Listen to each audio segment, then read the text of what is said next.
top 4 sunkiausi dalykai mokykloje. Tai 4 vietoje pas manęs yra chemija. Chemija nebuvo mano arkliukas ir neturėjau aš ten labai gerų pažymių. Aš galvoju, kad jeigu būtų tuo metu buvęs dirbtinis intelektas, tokia programėlė kaip Astra AI, aš tikrai būčiau turėjus geresnius pažymius, kad net būčiau pasirinkus tą dalyką ir, kaip sakant, 10 klasiai, nes iškart pirmas dalykas, ko atsisakiau, tai buvo chemija.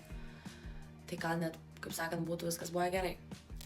3 vieta pas manęs yra informatika, programavimas. Ten tai man belia kaip nepatikdavo. Nemėgdavau informatikos pamokų. Man asmeniškai programavimas buvo sunku, nesupratau, iki dabar nesuprantu. Atrodo, nėra ir nereikia. Palieku, ramybėj. 2 vieta yra fizika. Fizika tai irgi man įdomu, faina, bet tik prasideda matematiniai skaičiavimai, manęs nebėra. Aš dingstu, slėpiuos, nėra. Ir aišku, matematika. Ne mano dalykas. Aš prisipažinsiu, aš neišlaikiau matkės egzo. O kodėl neišlaikiau? Nes buvau grybas ant šito dalyko. Tiksliai mokslai ne man buvo. Man net negėda sakyti, kad neišlaikiau matematikos, nes... aš jas tiesiog nesupratau. Dabar, turint Astra AI, turint dirbtinį intelektą, aš manau, ir aš tikrai netgi manau viduje širdį, kad aš išlaikyčiau egzą. Žymiai galėčiau geriau jam pasiruošti.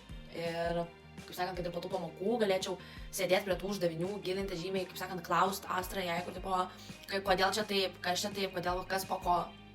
Tikrai žymiai lengviau. Mokiniai, kurie sėdi mokykloje, tiesiog yra laimės kūdikiai, kad yra Astra AI. Pigiau negu korepetitorius, sutaupai laiko, žymiai efektyviau mokaisi, bet kur ir bet kada tiesiog turėk appsą programėlį. Tiesiog turėk telefone appsą, o koks tavo nemėgstamiausias ir sunkiausias dalykas yra mokykloje. Rašta.